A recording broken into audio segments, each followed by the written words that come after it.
Kita memulai ibadah kita. Saya memanggil mereka yang di bawah bisa naik ke atas. Kita sudah memulai ibadahnya. Selamat datang ke ibadah Reformasi Liturgi Church pada hari ini. Dan kita didatangi oleh Kak Angga dan juga Cimel. Terima kasih. Kita akan dengarkan firman khotbah dari Kak Angga pada hari ini. Dan sebelum kita mendengarkan, kita akan menyanyikan sebuah lagu. Tapi sebelum itu, kita mau berefleksi sebentar. Dalam rahmat Allah Tritunggal, kita diberikan kesempatan sekali lagi untuk berkumpul beribadah di tempat ini. Di ibadah hari ini kita diingatkan kembali bahwa Allah yang menghampiri kita juga memanggil kita untuk menghampiri dirinya melalui iman dan cinta kasih. Ia yang memanggil kita menginginkan suatu hubungan yang bukan digerakkan oleh takut dan gentar ataupun kewajiban semata-mata. Namun ia menginginkan sebuah hubungan, suatu hubungan yang intim, yang bersahaja dan bersahabat. Ia mengundang kamu dan saya duduk melingkar bersekutu bersama dalam rahmat Allah Tritunggal, yang melalui Dia kita dilayakan masuk ke dalam hadirat-Nya. Saya jemput untuk kita semua bangkit berdiri. Kita akan membacakan pengakuan iman rasuli.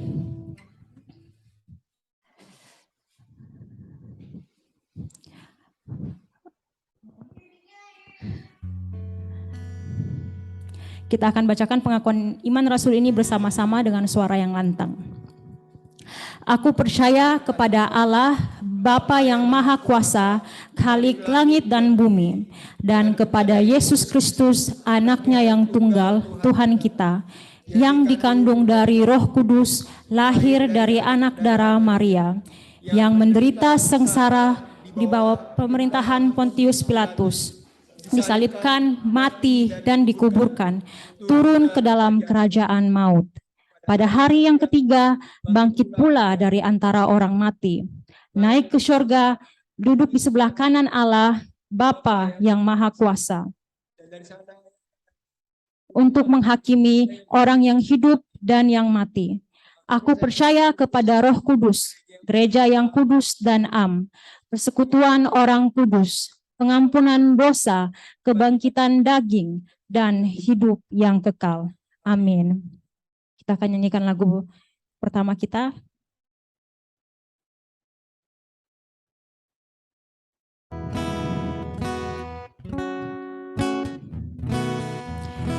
Biar lagu ini menjadi doa kita bahwa kita tiap jam, tiap detik memerlukan Tuhan.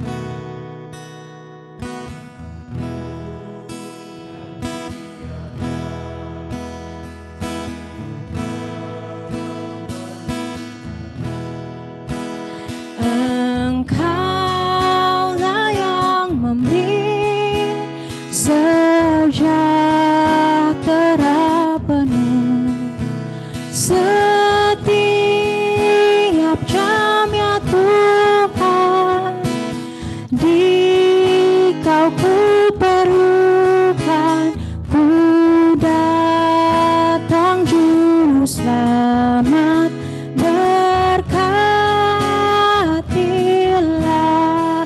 Sekali lagi katakan ya Tuhan tiap jam.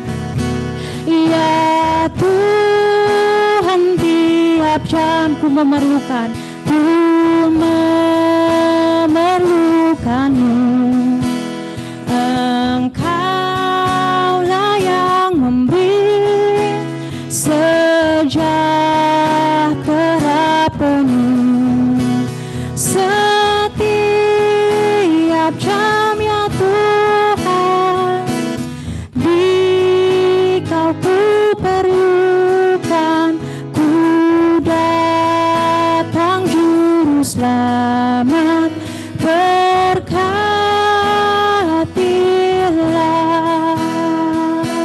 Ya Tuhan, ya Tuhan, tiap jam, di tiap di surga duka dukaku. Jikalau Tuhan jauh, percuma hidupku. Setiap jam ya Tuhan, jika ku perlukan, ku datang juru selamat. Berkatilah setiap jam ya Tuhan.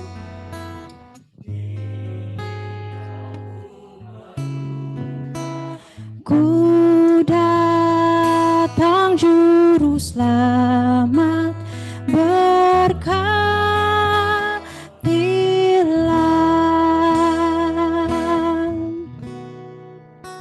Ya Tuhan, tiap jam ajarkan maksud-Mu, beri janji-Mu genap di dalam hidupku. Setiap jam ya Tuhan, jika ku perlukan, ku datang juru selamat. Berkatilah, ku datang juru selamat. Berkatilah,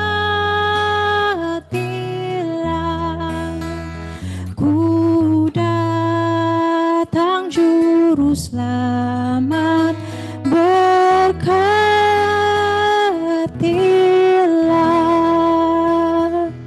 Benar Tuhan, kami datang padamu pada hari ini, membuka tirai hadirat-Mu.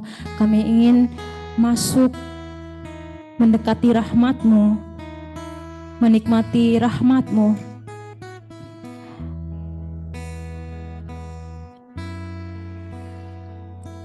Kiranya Engkau perkenankan korban persembahan kami pada siang hari ini.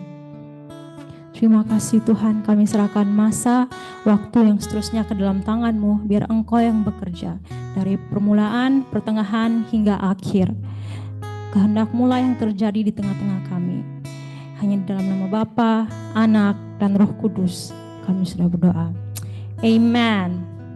Amen. Oke, bisa lihat ke belakang, ke depan. Semua dikenal ya, nggak ada yang nggak dikenal ya. Oke, kita akan nyanyi lagu kedua kita, Sungguh Nyata. Mari kita nyanyikan lagu ini.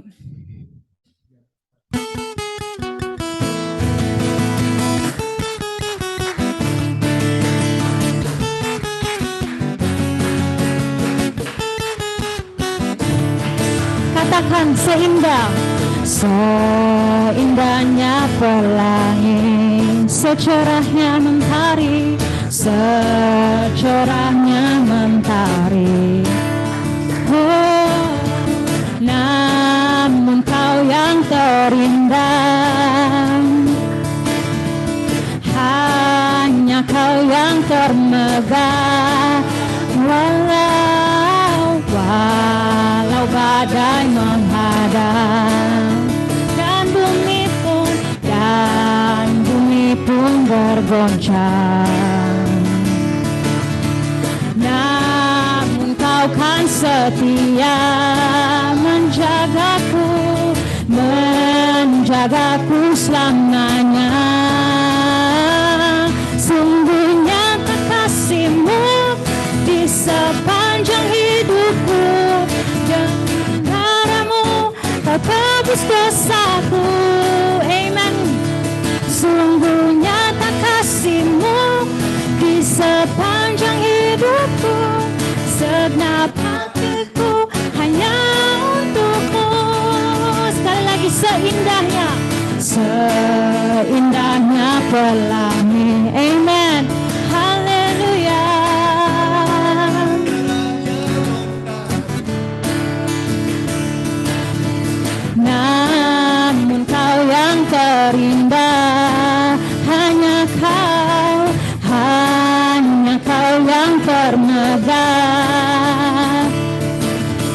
walau badai menghadang, dan bumi pun bergoncang,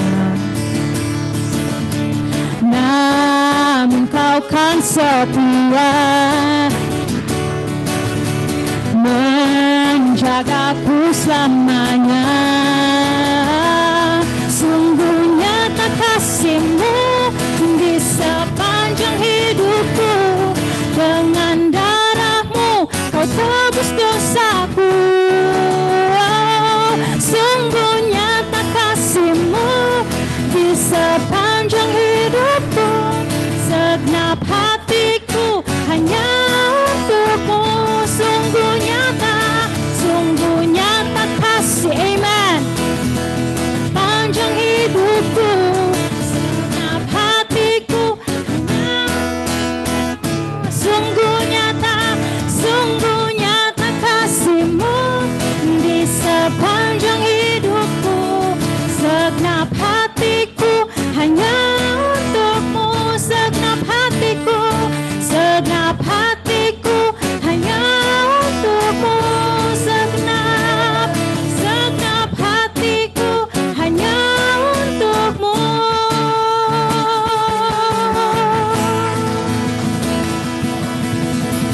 Amen, amen.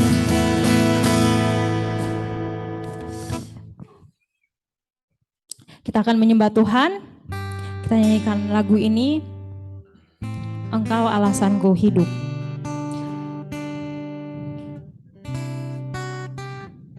Apapun pergumulan kita, apapun yang menjadi beban kita, doa yang belum terjawab, hati yang marah, hati yang terluka,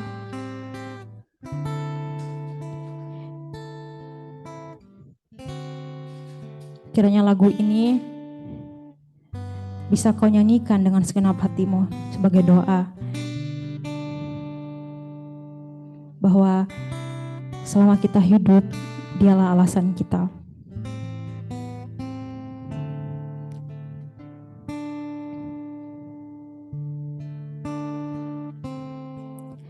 Ku hidup karena anugerah-Mu, tiada satu pun dapat ku banggakan, semua karena cinta-Mu. Ini hidupku, pimpin jalanku, kasih-Mu mengubah hidupku. Kau memilihku, selamatkan hidupku, semua karena cinta-Mu. Ini hidupku, pimpin jalanku, Yesus pegang erat tanganku. Ku tak dapat hidup di luar kasih-Mu, Bapa. Jangan tinggalkan aku, Engkau alasan selama ku hidup.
benar Tuhan.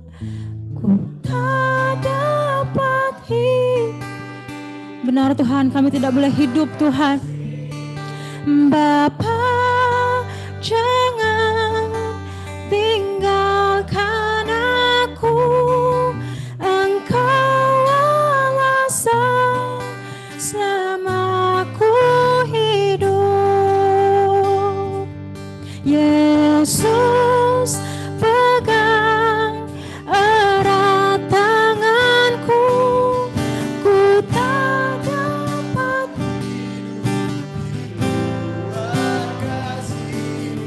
Bapa, jangan tinggalkan aku.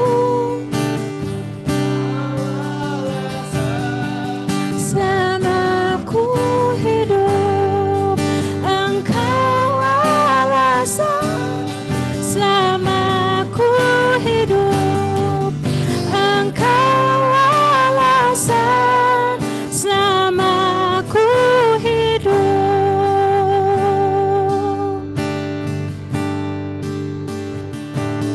Dan ku ingin mengenal-Mu Tuhan, lebih dalam dari semua yang ku kenal. Tiada kasih yang melebihi-Mu. Ku ada untuk menjadi penyembah-Mu, dan ku ingin mengenal-Mu Tuhan, lebih dalam dari semua yang ku kenal. Tiada kasih yang melebihi-Mu. Ku ada untuk menjadi penyembah-Mu. Ku ada untuk menjadi, ku ada untuk menjadi, ku ada untuk menjadi penyembah-Mu.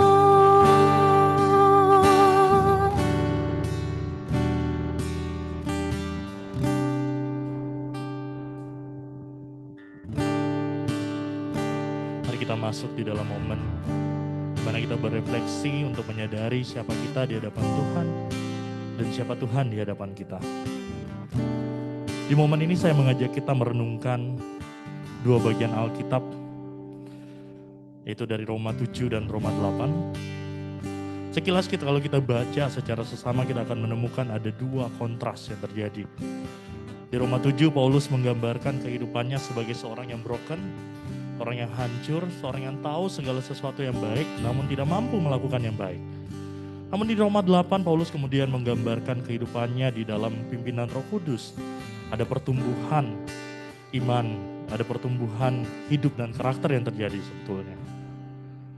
Dalam Roma 8 ayat 28, Paulus berkata, kita tahu sekarang bahwa Allah turut bekerja dalam segala sesuatu untuk mendatangkan kebaikan bagi mereka yang mengasihi Dia, yaitu bagi mereka yang terpanggil sesuai dengan rencana Allah. Betapa sering kita di dalam komunitas ini, kita menyadari bahwa kita adalah orang-orang yang broken. Kita menyadari bahwa kita tidak bisa melakukan apa-apa tanpa Tuhan. Keberadaan kita adalah jahat adanya. Kita cenderung melakukan dosa, kita cenderung melakukan kesalahan. Namun betapa sering di dalam kesadaran bahwa kita adalah orang-orang yang broken, kita juga ternyata seringkali menolak untuk bertumbuh.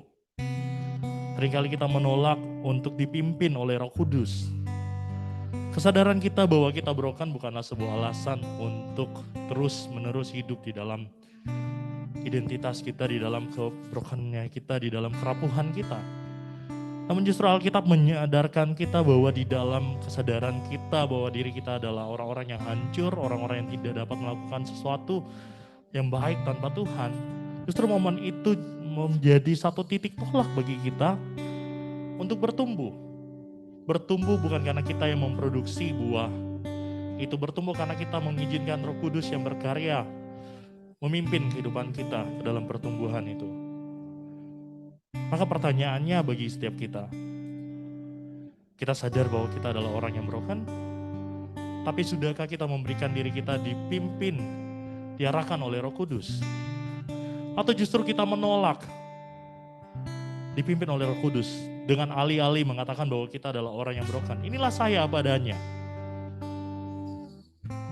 Namun bukankah inilah saya apa adanya berarti inilah saya yang membutuhkan Tuhan untuk memimpin saya dan mau selalu dipimpin oleh Tuhan. Mari kita ambil waktu di dalam doa kita masing-masing, ungkapkan isi hati kita kepada Tuhan. Ingatlah bahwa Tuhan selalu mengulurkan tangannya untuk memimpin setiap kita, untuk mengarahkan kehidupan kita menjadi lebih baik hari demi hari. Ingatlah bahwa di dalam brokenness kita, Tuhan senantiasa mau memproduksi cinta kasih-Nya melalui kehidupan kita. Mari kita sadari dan kita hayati kebaikan Tuhan di balik setiap penolakan kita untuk bertumbuh. Mari kita berdoa.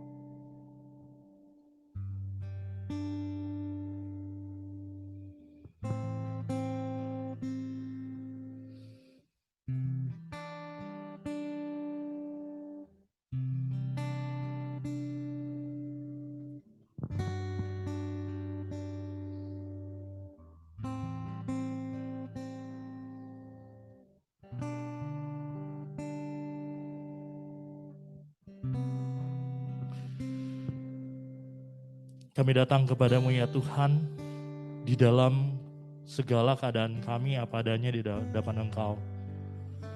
Ampuni setiap kami jikalau seringkali kami berlindung di balik kesadaran diri kami tentang siapa kami yang hancur ini. Dan kami menolak ajakan Roh Kudus untuk setiap kami bertumbuh di dalam Engkau. Ampuni kami jikalau kami mengabaikan tuntunan-Mu, mengabaikan pimpinan-Mu.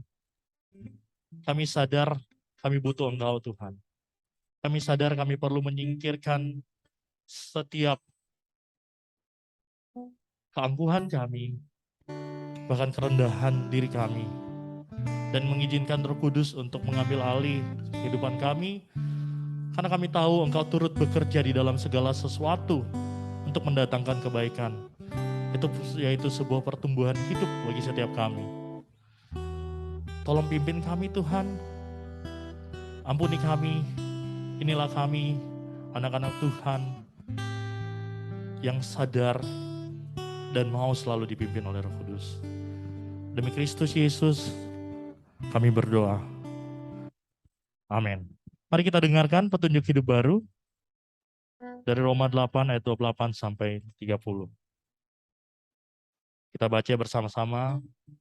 Kita tahu sekarang bahwa Allah turut bekerja dalam segala sesuatu untuk mendatangkan kebaikan bagi mereka yang mengasihi Dia, yaitu bagi mereka yang terpanggil sesuai dengan rencana Allah. Sebab semua orang yang dipilihnya dari semula, mereka juga ditentukannya dari semula untuk menjadi serupa dengan gambaran anaknya, supaya ia, anaknya itu, menjadi yang sulung di antara banyak saudara. Dan mereka yang ditentukannya dari semula, mereka itu juga dipanggilnya. Dan mereka yang dipanggilnya, mereka juga dibenarkannya. Dan mereka yang dibenarkannya, mereka itu juga dimuliakan.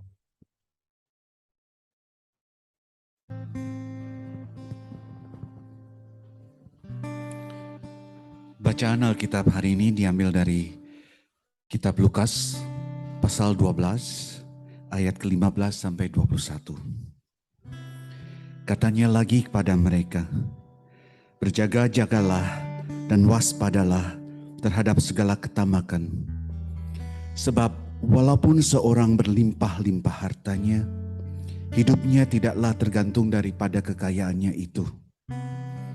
Kemudian ia mengatakan kepada mereka suatu perumpamaan. Katanya, ada seorang kaya, tanahnya berlimpah-limpah hasilnya.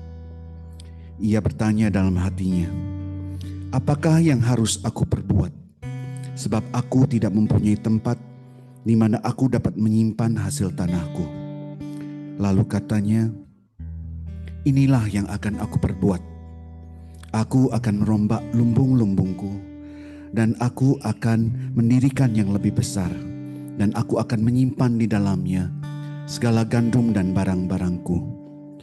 Sesudah itu aku akan berkata kepada jiwaku, jiwaku, ada padamu banyak barang, tertimbun untuk bertahun-tahun lamanya. Beristirahatlah, makanlah, minumlah, dan bersenang-senanglah. Tetapi firman Allah kepadanya, hai engkau orang bodoh, pada malam ini juga jiwamu akan diambil daripadamu, dan apa yang telah kau sediakan, untuk siapakah itu nanti? Demikianlah jadinya dengan orang yang mengumpulkan harta bagi dirinya sendiri, jikalau ia tidak kaya di hadapan Allah.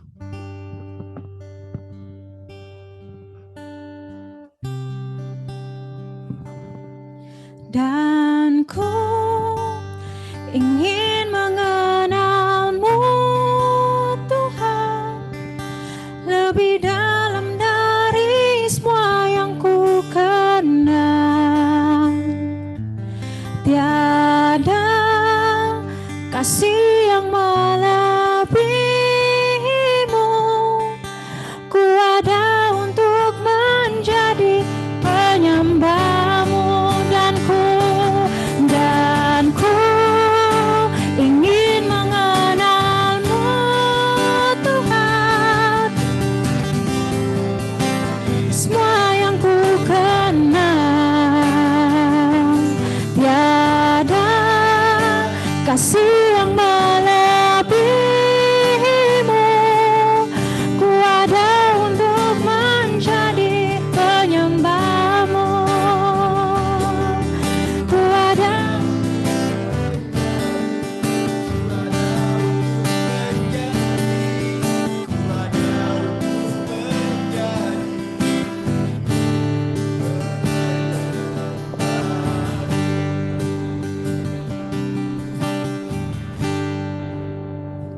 Kita berdoa. Bapa Maha Kasih dalam Kristus, kami menyadari sekali di tengah ibadah seperti ini, di dalam kelemahan-kelemahan kami adalah orang-orang yang sering kali tidak tertarik kepada Engkau. Kami menyadari sekali bahwa di tengah kelemahan kami dan kerapuhan kami lebih suka mendengarkan apa yang ingin kami katakan dalam hidup ini. Tapi kami bersyukur untuk adanya hari Minggu, hari di mana kami kembali diarahkan kepada jalur semula itu, panggilan mula-mula itu. Kami bersyukur untuk adanya ibadah ini. Kalau Senin sampai Sabtu mungkin sering kali kami banyak mengalami distraksi dalam perjalanan iman kami, dalam kehidupan kami untuk mengiring Engkau. Tapi kami bersyukur di tengah ibadah ini Engkau bersabda kepada kami. Oleh sebab itu taklukkan hati kami sekali lagi, hati yang keras yang sering kali menjauhi Engkau ini. Gugat cara hidup kami yang salah, bersabdalah kepada kami.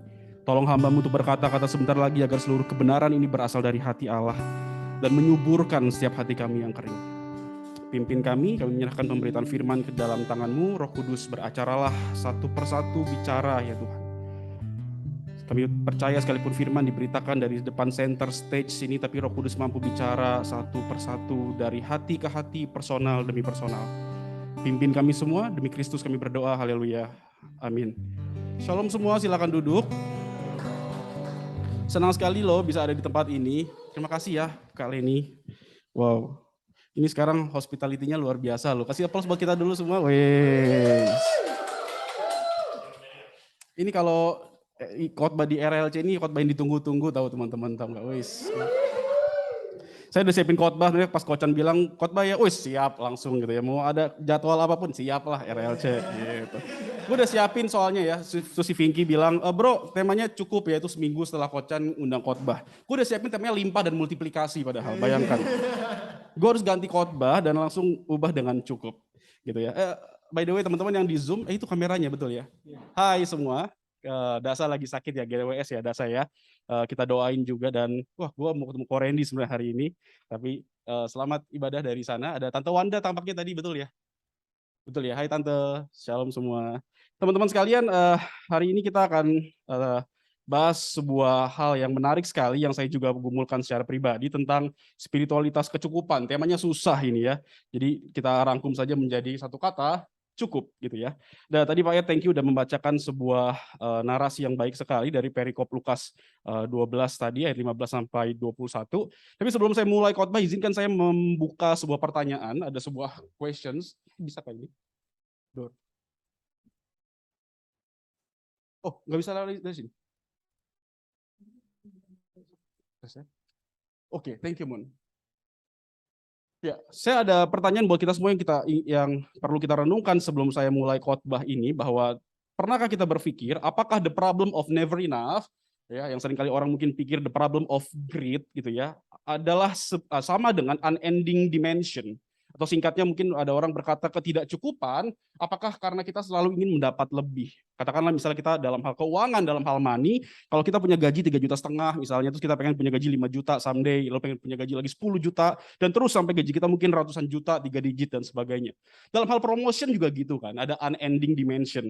Kita yang tadinya mungkin cuma staff biasa, kita pengen naik jadi supervisor, kemudian naik jadi asisten manager, jadi manager, managing director, dan sebagainya, dan sebagainya. Mungkin juga dalam hal reputation seringkali. Dulu awal-awal main IG masih followersnya 10, 20, 50, lama-lama kepengen jadi selebgram gitu ya. Kerennya kalau bisa 100.000 followernya gitu kan. Ntar bisa endorse dan sebagainya dan sebagainya. Kita ingin sekali ingin lebih dan ingin lebih dan ingin lebih. Tapi pertanyaannya apakah benar the problem of never enough atau the problem of greed yang seringkali orang katakan, ketamakan dan sebagainya, adalah sama dengan unending dimension yang saya jelaskan tadi. Apakah betul yang namanya ketidakcukupan itu selalu ingin mendapat lebih, lebih, dan lebih? Maka dari pertanyaan ini saya mulai bergumul secara pribadi, dan izinkan saya mengutarakan apa yang saya gumulkan hari ini kepada kita semua, yang kita pelajari dari sebuah perumpamaan tentang orang kaya yang bodoh, the parable of the rich fool. Kita melihat tadi Pak Ed sudah membacakan dengan sangat baik gitu ya, bagaimana Yesus mengecam di dalam ayat yang ke-15 sebelum ia mengutarakan sebuah perumpamaan tentang orang kaya yang bodoh. Yesus memberikan kecaman yang begitu keras dengan berkata, berjaga-jagalah dan waspadalah terhadap segala ketamakan. Sebab walaupun seorang berlimpah-limpah hartanya, hidupnya tidaklah tergantung daripada kekayaannya itu. Lalu Yesus cerita, ada orang kaya, gitu, dia punya banyak duit, dapat dari hasil tanah, hasil panennya. Kemudian dia bingung gimana caranya gue mesti nyimpen itu semua. Kemudian dan akhirnya dia, oke lah, saya rombak semua lumbung-lumbung saya dan saya simpan. Simpan di sebuah tempat, dan saya berharap masa depan saya terjamin karena saya menyimpan harta saya yang banyak ini. Saya merasa hidup saya cukup ketika saya punya ini semua, dan saya rombak semua, dan saya berpikir saya akan punya hari depan yang lebih cerah. Ya. Bahkan ekstrimnya dia mengatakan dalam ayat 19, sesudah itu aku akan berkata kepada jiwaku, jiwaku kata dia, ada padamu banyak barang, tertimbun untuk bertahun-tahun lamanya, beristirahatlah, makanlah, minumlah, dan bersenang-senanglah. Broken sense, sekalian kita melihat bahwa ternyata orang ini adalah orang yang merasa dirinya cukup dan aman ketika dia bisa simpan sesuatu di tempat yang dia sediakan. Lumbung-lumbung yang sempit tadi dirombak semua sama dia, dijadikan tempat yang lebih besar, dan dia simpan di sana segala barang dan hasil tanahnya. By the way, for your information, dia ternyata nggak cuma simpan hasil tanahnya, tapi dia simpan hatinya di sana. Dia merasa masa depannya akan terjamin, hari depan jadi lebih baik, bukan karena hal lain, tapi karena apa yang dia usahakan. Tanahku, hasil panenku, semuanya lumbung-lumbungku, kata dia. Bahkan dengan pede dia berkata, jiwaku beristirahatlah. Oh, ini orang luar biasa banget ya. Ini orang yang merasa dia punya segalanya, dia merasa masa depannya terjamin di tengah hidupnya. Maka dari sini kita bisa melihat ternyata kecaman-kecaman yang Yesus lakukan di awal ternyata itu menyasar bukan kepada hartanya. Dia dikatakan bodoh bukan karena dia nggak bisa nyimpen duit, tapi dia dikatakan bodoh karena hal yang lebih substansial ketimbang hanya sekedar nyimpen duit. Makanya Yesus berkata, berjaga-jagalah dan waspadalah terhadap segala ketamakan, sebab walaupun seorang berlimpah-limpah hartanya, hidupnya tidaklah tergantung daripada kekayaannya itu. Maka kita bisa melihat bahwa ternyata akar masalah tentang dari never enough bukan hidup yang tidak pernah menemukan kepuasan. Tapi karena kita sering menaruh rasa aman kita di tempat yang salah seringkali. Kita berpikir bahwa ternyata kesalahan terbesar orang kaya yang bodoh ini sehingga ia disebut bodoh adalah karena ia menaruh rasa amannya di tempat yang tidak semestinya, yaitu hartanya yang bersifat sementara yang mudah hilang. Dia lupa bahkan ketika saya taruh itu di lumbung-lumbung yang baru itu, kalau suatu hari kebakaran bagaimana? Tapi bahkan dia nggak berpikir sampai sana, bahkan Tuhan pun nggak masuk dalam pertimbangan dia. Sebuah kehidupan yang sangat self-centric sekali, yang seringkali mencerminkan kehidupan orang-orang Kristen pada masa ini. Maka pertanyaan saya siang hari ini kepada Broken Saints kalian yang di sini dan ada di rumah sana, hai. Apakah kita seringkali menempatkan rasa aman kita di tempat yang salah? Kita seringkali mungkin merasa nggak cukup bukan karena unending dimension tadi. Kita mungkin seringkali ngerasa nggak cukup karena kita menempatkan rasa aman di tempat yang salah. Dia lupa bahwa ketika dia meletakkan rasa aman di tempat yang salah itu, semuanya sementara. Semuanya bisa hilang dengan mudah dan bukankah kehilangan juga bagian dari kehidupan ini? Saya suka banget bukunya Henry Nouwen, judulnya Hati Penuh Syukur, udah diterjemahin ke bahasa Indonesia. Nouwen bilang gini, hidup itu tidak lain adalah serangkaian pengalaman kehilangan, kata dia. Wow. Ketika kita lahir, kita kehilangan rasa aman berada dalam kandungan. Brojol, oe-oe yang tadinya hangat dalam rahim, dalam air ketuban mama. Kita keluar, perbedaan suhu, kita nangis. Wah, gak aman hidup ini. Bayi bisa merespon dengan tangisan.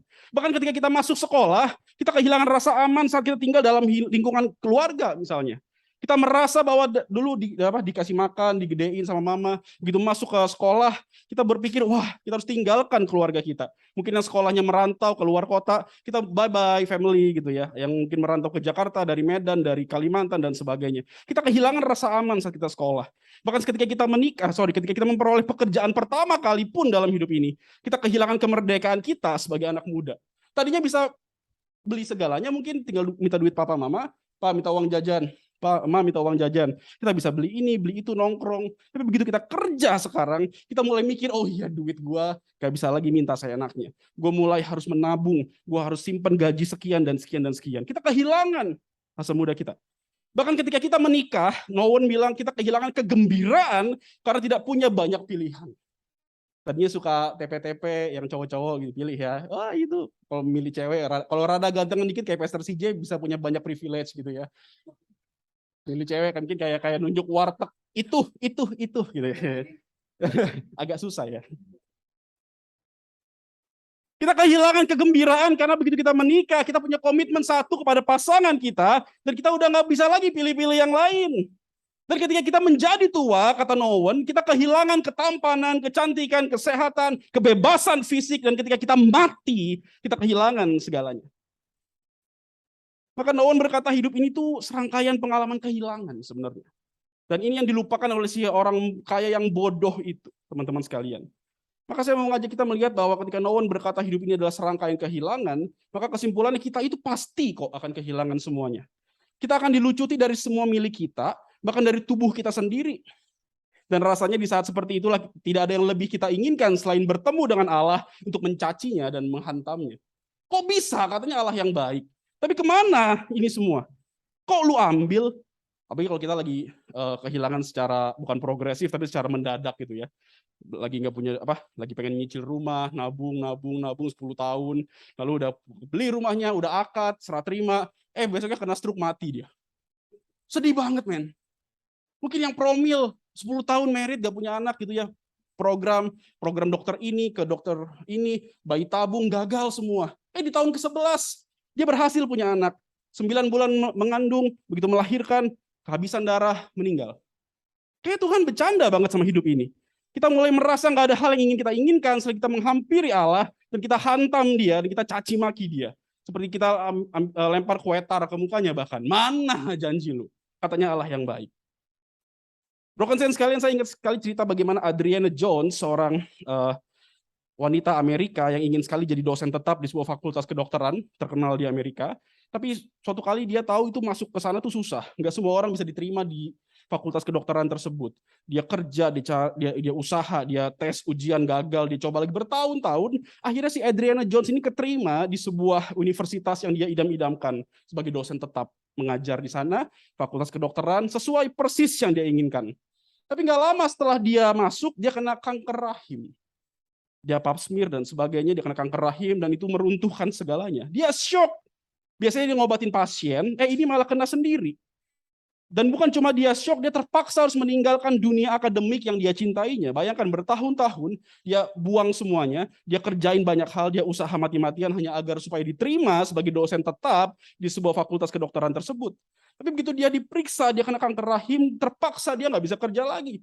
Dia harus meninggalkan dunia akademik yang sangat dicintainya, yang udah diperjuangkannya sejak susah payah dari tahun-tahun sebelumnya. Dan bukan cuma itu, bagian yang lebih menyakitkannya lagi adalah harapannya untuk berkeluarga juga runtuh. Gak bisa punya anak. Siapa yang mau merit sama gue yang gak bisa punya anak katanya. Tapi di tengah rasa kelamnya itu, di tengah rasa marahnya dia, di tengah angernya dia, kesaksian yang menarik adalah dia berhenti sejenak dan dia duduk di sebuah tempat dan dia memandang ke atas dan dia berpikir bahwa ternyata di tengah rasa hilangku semuanya ini, saat aku gak punya ini dan itu, ada satu yang gak hilang di hidupku.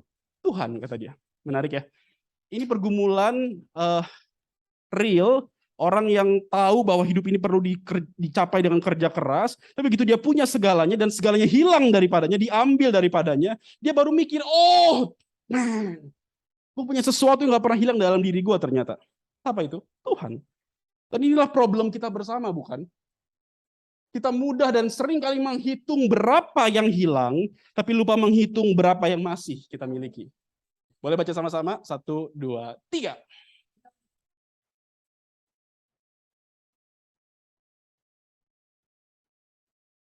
Dan saya teringat sekali kisah bagaimana Ayub ketika iblis datang kepada Tuhan dalam percobaan yang pertama.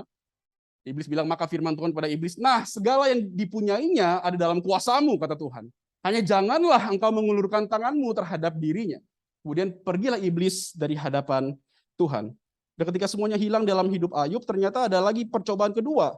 Iblis gak cuma stop sampai sana, tapi di percobaan kedua dalam ayat yang ke-6 misalnya, pasal 2 ayat ke-6, maka firman Tuhan kepada iblis, nah, ya dalam kuasamu, hanya sayangkan nyawamu. Teman-teman sekalian, broken saints, sekalian kita melihat dari kisah ini, dari narasi ini, kita menemukan ternyata di dalam segala kehilangan pun, masih ada sisa loh kalau kita berani mau lihat diri kita di dalam sekitar kita. Mungkin masih ada teman-teman yang sayang sama kita. Mungkin masih ada teman-teman yang peduli sama kita. Masih ada keluarga yang support kita sekalipun bawel, merepet, gitu ya. Kenapa lu begini, kenapa lu begitu, tapi bukankah itu kasih sayang dalam hidupnya? Maka dari narasi ini saya ingin bertanya kepada broken saints sekalian siang hari ini. Pertanyaan substansial yang merobek jiwa saya juga tentunya. Pernahkah sebenarnya kita kehilangan hingga segala sesuatu diambil sampai habis sama sekali tanpa ada sisa? Rasanya nggak pernah. Kita nggak pernah kehilangan sampai kita nggak punya apa-apa kok. Maka saya suka banget ketika Yohan Chandrawasa dalam bukunya Mendapatkanmu dalam Kehilanganku, dia bilang gini, saat kita kehilangan semua yang bisa hilang, saya ulang ya, saat kita kehilangan semua yang bisa hilang, maka saat itu jelas bagi kita bahwa kita masih mempunyai sesuatu yang tidak mungkin hilang, yaitu Allah sendiri. Dan lantas kenapa kita masih merasa hidup ini nggak cukup kadang-kadang? Kita masih merasa bahwa unending dimension adalah bagian dari orang Kristen yang harus dikerjakan hari-hari ini. Maka lihatlah, ternyata kita masih punya sesuatu yang belum kita hitung. Orang-orang sekitar kita yang mengasihi kita, yang juga kita cintai. Dan terlebih adalah Tuhan yang gak pernah meninggalkan kita. Allah yang selalu berada di tempat kita di lembah kekelaman, Tuhan yang tahu sekalipun kita nggak bisa bayar uang sekolah anak misalnya, Tuhan yang tahu sekalipun kita dalam kondisi sakit penyakit, Allah yang nggak pernah meninggalkan dalam lembah kekelaman, kata Mazmur, bahkan Mazmur nggak bilang sekalipun aku berada dalam lembah kekelaman aku nggak takut bahaya. Bukan karena lembah kekelaman dihilangkan, lembah kekelaman masih di sana, tapi karena apa? Engkau besar aku. Maka saya berpikir ulang tentang kecukupan, ternyata bicara soal rasa cukup adalah seni bagaimana menempatkan rasa aman di tempat yang tepat, bukan di tempat yang salah. Tapi kenapa seringkali kita merasa bahwa unending dimension jadi hal yang harus kita kejar dalam hidup ini? Saya setuju lah, kita itu harus increase. Saya setuju kok berkarir harus terus menanjak gitulah ya. Jadi kepala bukan ekor, padahal kita pengen juga mengekor dan bukan mengepalai Yesus sebenarnya, bukan. Kita berpikir bahwa ternyata kita ingin sekali dan selalu ingin sekali. Tapi lihatlah ternyata kita nggak pernah hitung apa yang stay di dalam hidup kita. Maka hal menarik lainnya adalah kalau teman-teman lihat ya, Lukas itu sebenarnya menempatkan perumpamaan orang kaya yang bodoh ini di antara dua perikop yang berbicara tentang rasa takut, perikop sebelumnya. Kalau kita lihat konteks dekat, kata Kocan gitu ya, mesti lihat konteks dekat, konteks jauh, tadi marahin dia. Dan juga perikop sesudahnya tentang rasa khawatir. Di perikop sebelumnya kita menemukan bagaimana berbicara tentang siapa yang perlu ditakuti dan tidak perlu ditakuti. Dalam perikop sebelumnya kita menemukan bahwa ternyata Tuhan berkata, kenapa kita mesti takut pada mereka yang bisa membinasakan tubuh, membunuh tubuh, tapi takutlah kepada Dia yang bisa menyerahkan kamu sama neraka. di perikop sebelumnya. Berbicara tentang siapa yang perlu ditakuti dan oleh sebab itu kamu nggak perlu takut oleh apapun katanya. Lalu di perikop setelahnya berbicara soal tentang kekhawatiran hidup.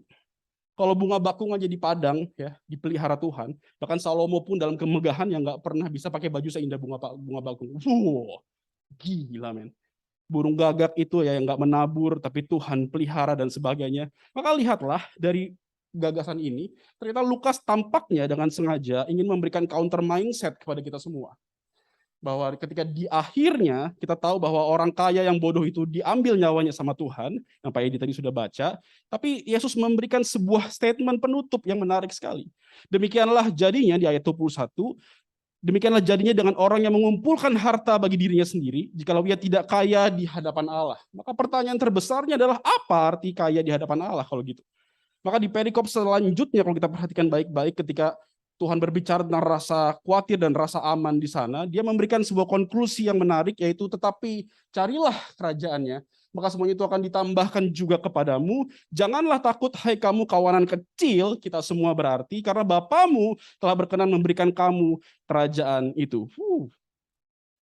Lukas ingin menunjukkan bahwa rasa cukup yang sejati saat kita itu dimiliki oleh Allah, tahu nggak sih?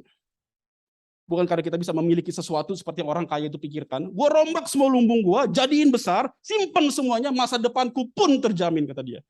Tapi Lukas memberikan counter mindset yang begitu luar biasa. Justru bukan saat kamu memiliki segalanya, tapi saat kamu dimiliki oleh Dia yang bisa membinasakan tubuh dan menyerahkanmu ke neraka, dan sekaligus memeliharamu seperti burung gagak dan bunga bakung di padang. Maka rasa cukup beranjak dan berawal dari kesadaran saat kita dimiliki oleh Allah. Bukan dari seberapa banyak yang bisa kita miliki, kita simpan, kita renggut, dan sebagainya.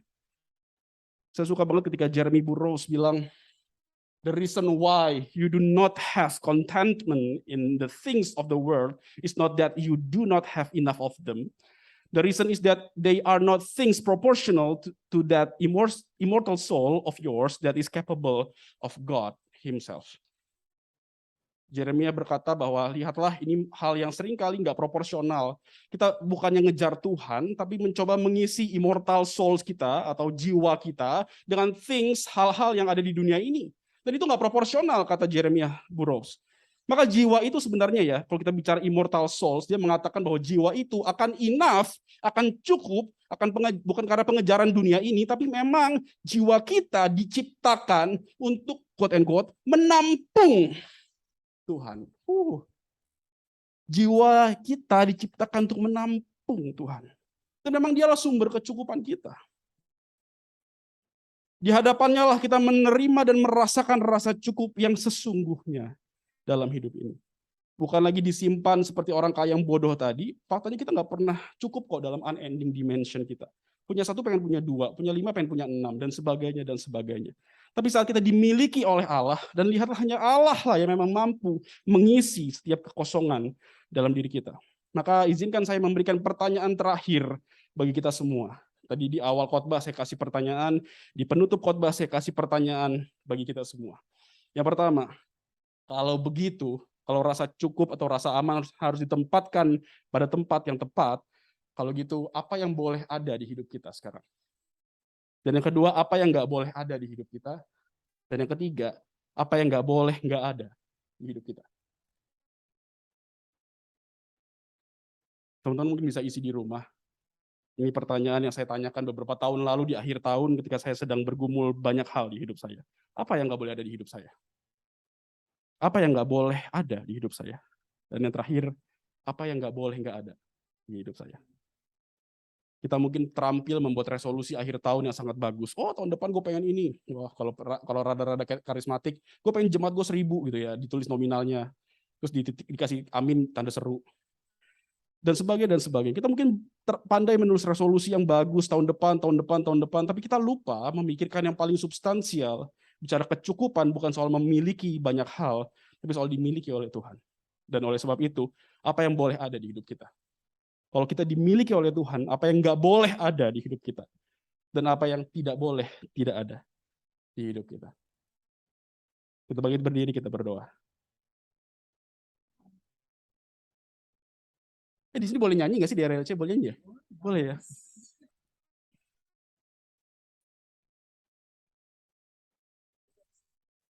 Oh, boleh gitu ya?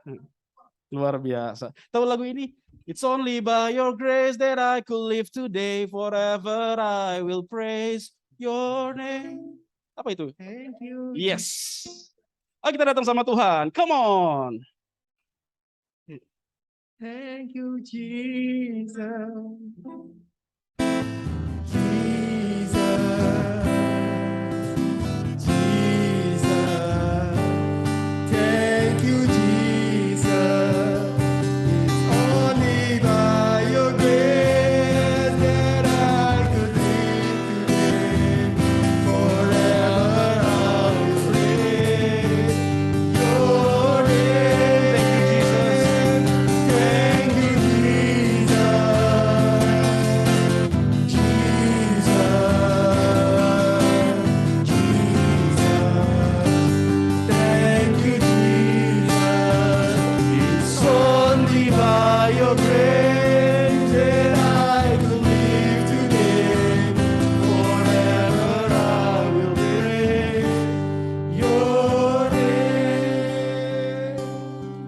Teman-teman, di tengah saya persiapan khotbah ini, saya berharap dan berdoa Tuhan nanti pas khotbah, saya ingin ajak teman-teman sekalian untuk berpikir bersama-sama, apakah hari-hari ini rasa cukup dan rasa aman yang kita punya, seringkali kita letakkan pada tempat yang salah. Saya juga gitu kok seringkali teman-teman.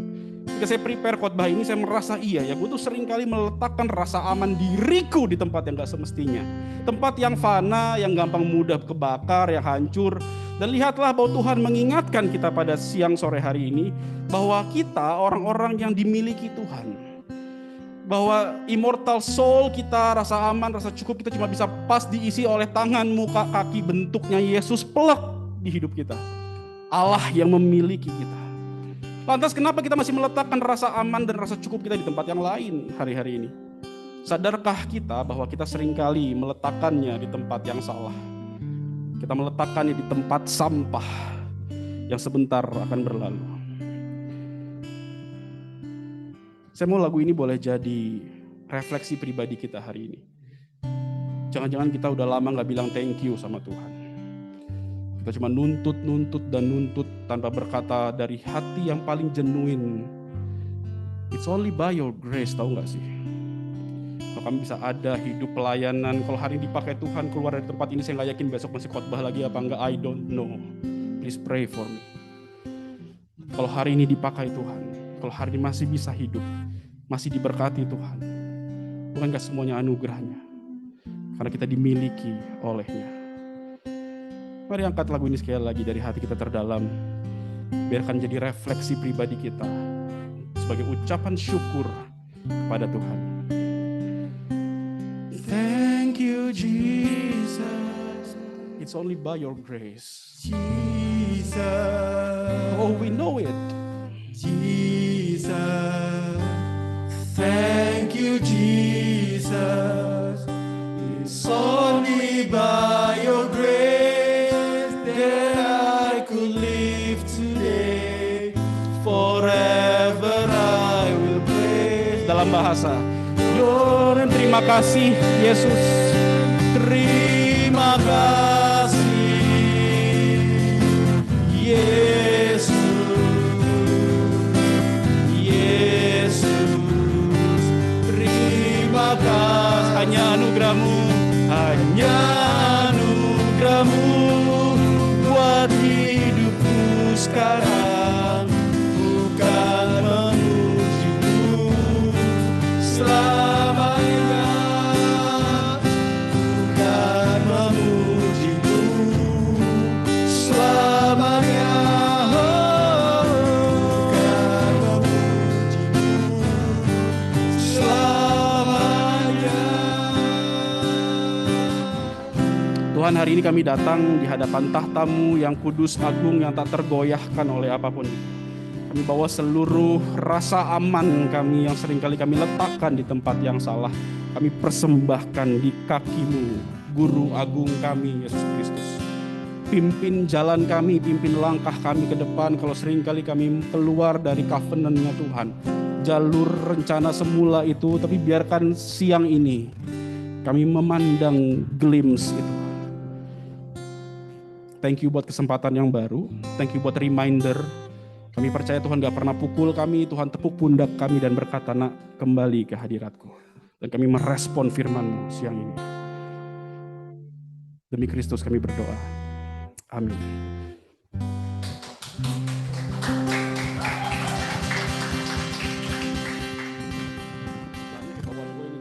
Banyak ya. Nah, baik, selamat sore semuanya, Broken Saints, Shalom. Gue masih menggunakan kata Shalom loh, gitu ya. Oke, kita mau pengumuman. Yang pertama adalah from our neighborhood mengucapkan terima kasih pada Pastor Angga yang sudah melayani kita, gitu ya, gitu kan. Siapa yang merasa cukup? Oke. Pertama-tama adalah thank you banget kembali lagi pada Angga yang udah datang gitu kan untuk melayani kita. Thank you. Kita mengucapkan kanan gitu ya dari lubuk hati kita yang paling dalam. That's first. Yang kedua adalah bahwa saya mau mengingatkan beberapa hal. Yang pertama adalah tentang December meeting. Ini ada beberapa hal. Kita mau leaders meeting untuk kita mau preparing buat Christmas sama baptisannya Lea. Lea mau dibaptis katanya Sabtu depan. Rabu tanggal 30 November 2022 19.30 kita mau via Zoom gitu ya. Jangan lupa buat yang hari ini masih di rumah, Hadasa cepat sembuh dan semua teman-teman yang lainnya.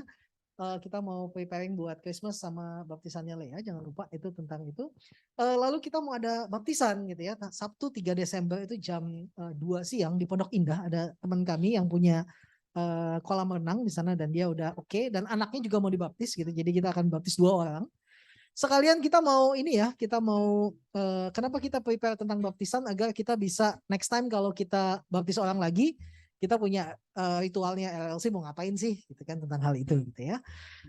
Fellowship Night jangan lupa hari Rabu tanggal 7 Desember 2022 19.30 via Zoom. Saya akan bicara tentang hopes and fears, a prelude to Christmas gitu ya. Karena ini adalah minggu Advent yang pertama gitu ya. Kita pura-puranya kita punya lilin saat ini gitu kan, lilin yang pertama Advent nyala, dan hopes and fears a prelude to Christmas di dalam RLFN kita. Dan jangan lupa Christmas kita yang paling penting adalah special sermonnya oleh gitu ya gitu. Nggak ditanya bisa atau enggak, makanya langsung di gitu. Hari Minggu tanggal 18 Desember bisa kan? Bisa. Enggak, kalau nggak bisa lagi dia. Bisa. Itulah yang membuat spesial adalah karena tiba-tiba gitu ya gitu. Ya pokoknya bisa nggak bisa lah ya gitu kan gitu ya. Gitu. Oh sudah gitu.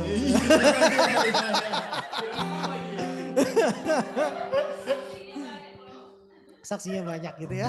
Oke, nanti kita persiapkan hal itu. Yang kedua adalah setelah pengumuman kita mau berikan this is an offering gitu ya. Kenapa kita selalu mengajarkan a heart offering, bahwa ketika kita mempersembahkan sesuatu, it's not about the money, it's about the heart gitu ya. Ini adalah tentang bukan hanya sekedar lepas dulu ya, bukan hanya tentang sekedar uang saudara, tapi adalah hati saudara. Izinkan dalam kesempatan ini di minggu Advent yang pertama ini dengan tema yang cukup tadi, izinkan saya untuk membacakan satu short story, satu kisah pendek yang judulnya The Gift of the Magi, tulisan O. Henry pada tahun 1905. Ketika saya kuliah, saya membaca kisah ini dan itu menyentuh hati saya. The Gift of the Magi, gitu ya. Saya akan bacakan buat kita semua. Udah keluar ya? Oke, klik sekali lagi. Nah, $1.87. Cuma itu. Bahkan 60 sen dari jumlah itu terdiri dari uang receh bernilai 1 senan. Hasil simpanannya selama ini yang didapatnya dengan cara mendesak tukang sayur, tukang daging, dan penjaga toko kelontong agar sudi menjual dagangan mereka kepadanya dengan harga termurah. Proses tawar-menawar itu tidak jarang membuatnya malu hingga pipinya memerah, sebagaimana semua orang pasti merasakan hal yang sama jika mereka ada di posisinya.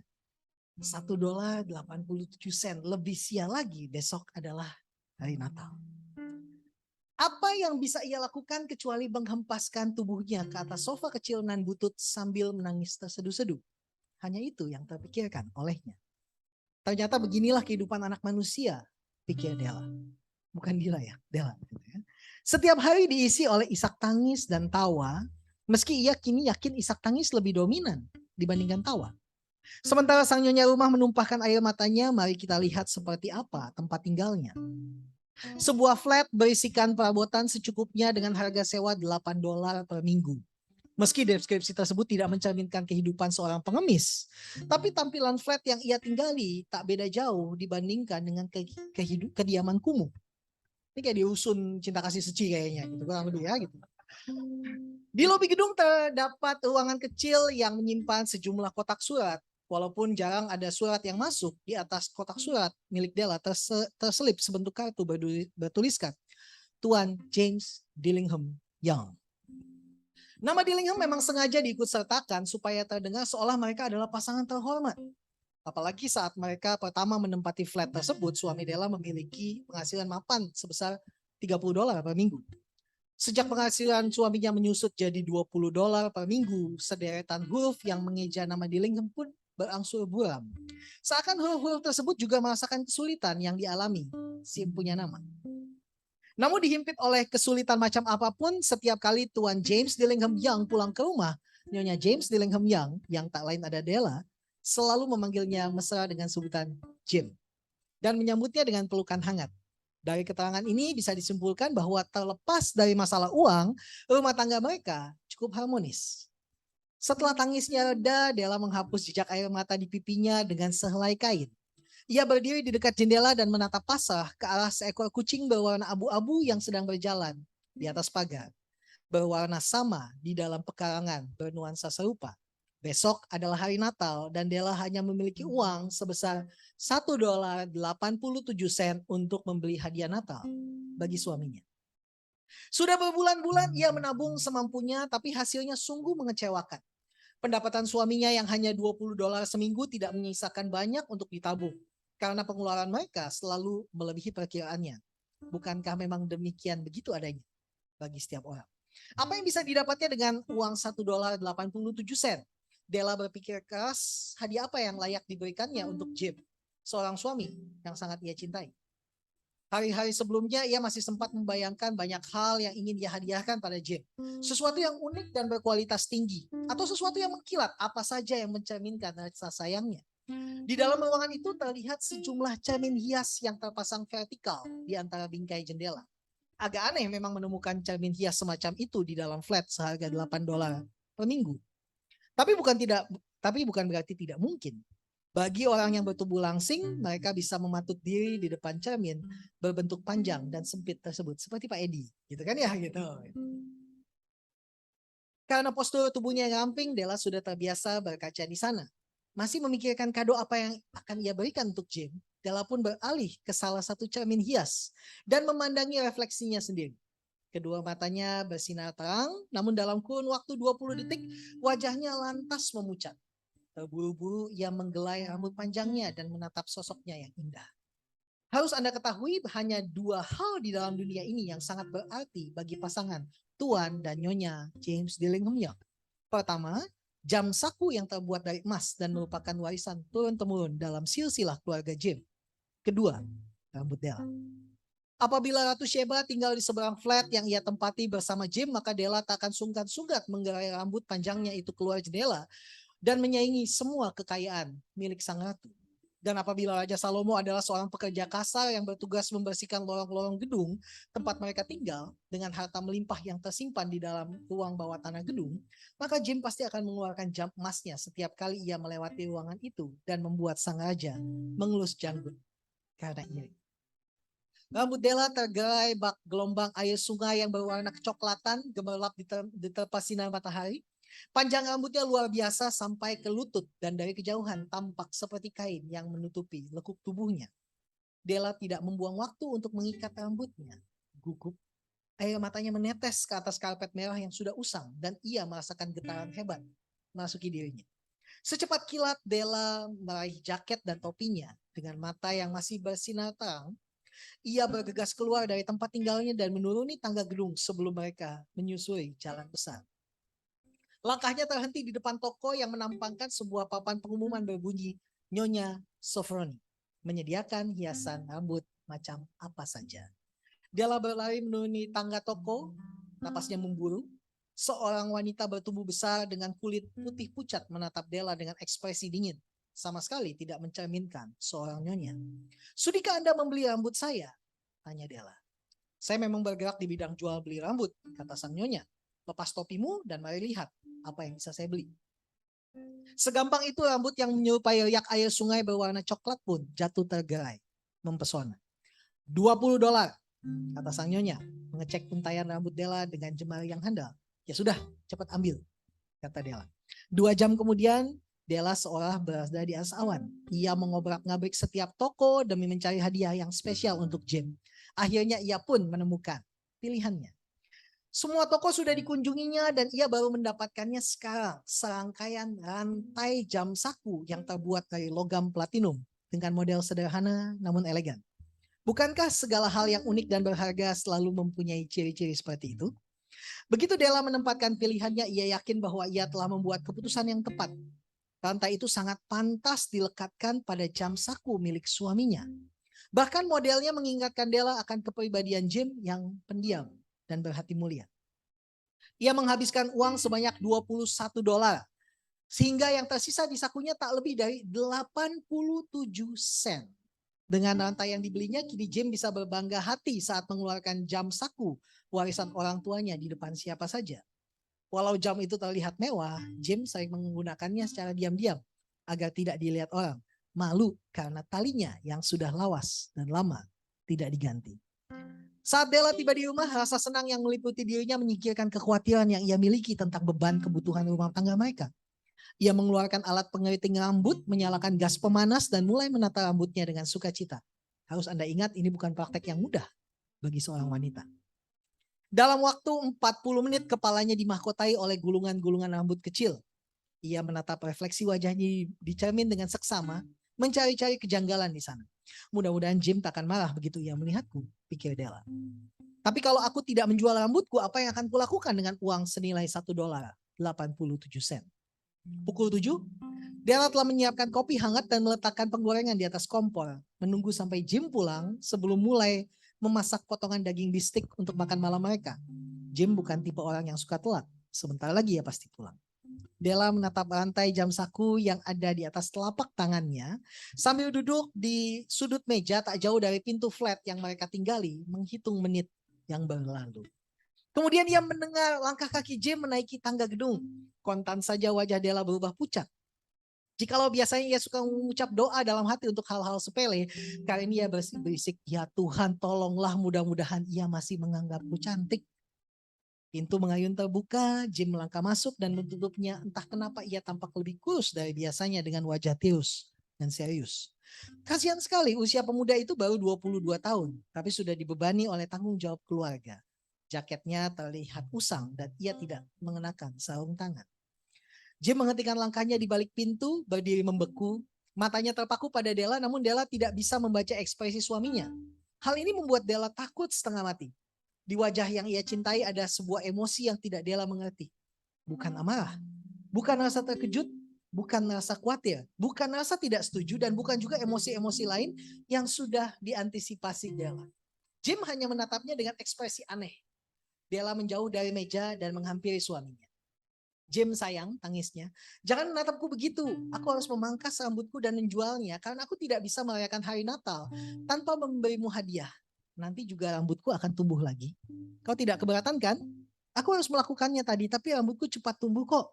Sudahlah, mari kita rayakan hari Natal dan berbahagia. Kau harus membuka kado yang telah kusiapkan untukmu. Kau motong rambutmu? Tanya Jim. Seolah ia tidak mendengarkan apa yang barusan diucapkan istrinya dengan susah payah. Aku potong dan jual, kata Della. Tapi kau tetap menyukainya kan? Kau tetap menyukaiku kan? Aku masih sama seperti dulu meskipun tanpa rambut panjangku. Jim menatap seisi ruangan dengan mata penasaran. Tadi katamu kau kehilangan rambut panjangmu. Lanjut Jim seperti orang bodoh. Kau tidak perlu mencarinya, kata Della. Tadi aku kan sudah bilang kalau aku menjualnya, jadi sudah tidak ada di sini. Ayolah makan malam ini malam Natal. Berbahagialah untukku karena aku menjualnya untuk membahagiakanmu. Mungkin rambutku tidak bisa diukur dan dipangkas. Tambah Della dengan nada mesra. Tapi tidak ada yang bisa mengukur atau memangkas cintaku padamu. Apakah kau sudah lapar, Jim? Seolah baru saja tersentak dari mimpi, Jim merengkuh istrinya dalam pelukan. Tunggu, mari kita telah apa yang sedang terjadi saat ini. $8 seminggu atau $1.000.000 setahun? Apa bedanya? Seorang ahli matematik atau seorang pintar akan memberikan jawaban yang salah dari pertanyaan tersebut. Orang Majus membawa hadiah-hadiah bernilai besar. Tapi uang bukanlah salah satu dari hadiah itu. Nanti Anda akan lihat sendiri apa maksud kalimat ini. Jim mengeluarkan sebentuk kado dari dalam saku jaketnya dan menaruhnya di atas meja. Jangan salah sangka dulu terhadapku, Del, katanya. Tidak ada potongan rambut atau jenis shampoo yang bisa merampas cintaku darimu. Tapi kalau kau membuka kotak itu, kau akan lihat kenapa kau membuatku salah tingkah barusan. Jemari Della yang halus dan putih segera mengoyak kertas kado yang membungkus paket kecil di atas meja. Tak lama terdengar pekikan girang diikuti oleh reaksi wanita pada umumnya yang keluar dalam bentuk air mata dan ratapan haru. Begitu keras tangisnya sehingga mungkin dibutuhkan seluruh penghuni gedung untuk menenangkan dia. Di dalam bungkusan itu terbaring beberapa sisir. Satu set sisir untuk segala keperluan penataan rambut yang sering dipuji-puji Della saat mereka berjalan-jalan di sekitar pertokoan Broadway. Sisir yang amat cantik terbuat dari tempurung penyu dengan pinggiran yang dibubuhi bebatuan permata, hiasan yang sempurna untuk rambut panjang yang kini telah sirna. Della menyadari betapa mahalnya harga satu set sisir tersebut dan selama ini ia selalu mendapatkannya tanpa berani berharap untuk memilikinya. Namun sekarang lihatlah, mereka jadi miliknya. Meski untaian rambut yang menjadi padanannya sudah tidak ada lagi. Ia mendekatkan sisir-sisir pemberian Jim ke atas dadanya, mensyukuri pemberian sang suami, lalu ia mengangkat wajahnya sambil tersenyum dan berkata, rambutku cepat tumbuh kok, Jim. Della bangkit dari atas kursi, bak seekor kucing lincah dan berseru, oh tunggu. Ia teringat bahwa Jim belum melihat hadiah yang ia dapatkan tadi siang untuknya. Dengan telapak tangan terbuka, Della menyerahkan pemberiannya. Semangatnya yang ceria menghantarkan kilat-kilat indah ke atas permukaan lantai platinum. Bagus kan Jim? Aku sudah mencari benda ini kemana-mana, ke seisi kota. Sekarang kau bisa melihat jam sakumu setiap saat tanpa harus merasa malu. Mana keluarkan jam saku itu, aku ingin lihat bagaimana rupanya setelah dipasangnya rantai. Bukannya menuruti permintaan Della, Jim justru duduk di atas sofa, menyandarkan kedua belah tangan di atas kepalanya dan tersenyum lebar. Del, ucapnya, bagaimana kalau kita singkirkan dulu hadiah Natal kita dan menyimpannya untuk sementara? Sepertinya benda-benda itu terlalu berharga untuk kita gunakan saat ini. Aku sudah menjual jamku untuk membeli satu set sisir yang kau impikan. Ia menatap wajah istrinya yang cantik. Lebih baik sekarang kita makan dulu. Orang Majus seperti yang Anda ketahui adalah orang-orang yang bijak, sangat bijak, yang membawa banyak hadiah bagi seorang bayi yang lahir di dalam kandang domba. Mereka lah yang mempelopori tradisi pemberian hadiah di hari Natal. Karena mereka adalah orang-orang bijak, hadiah yang mereka berikan pun memiliki arti besar. Tidak ada duanya. Dan dalam cerita ini tergambar suasana Natal di antara sepasang muda-mudi yang ceroboh, namun rela berkorban untuk satu sama lain. Semoga Anda tahu bahwa sepasang muda-mudi ini adalah yang paling bijak dalam memberi.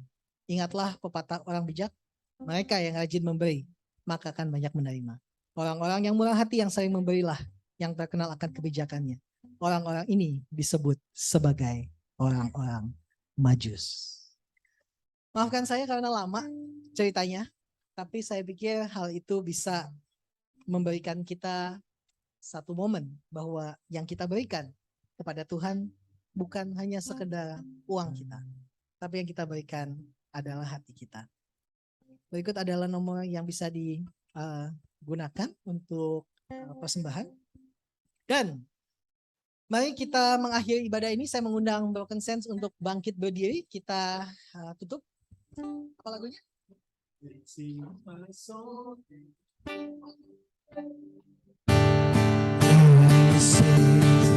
My soul, my Savior God, to thee, how great thou art, how great thou art, how great thou art, how great thou art. Then sings my soul, then sings my soul, my Savior God.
kepada firman Tuhan.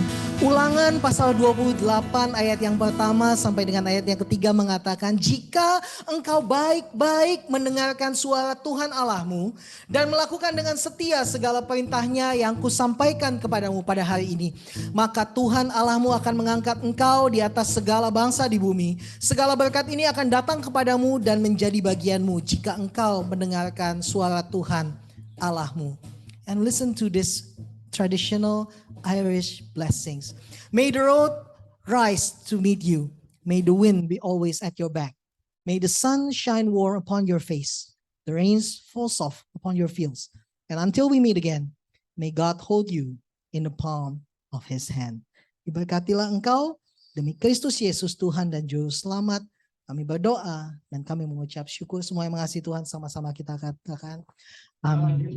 Selamat sore, selamat hari Minggu. Tuhan Yesus memberkati. YouTube yang di rumah,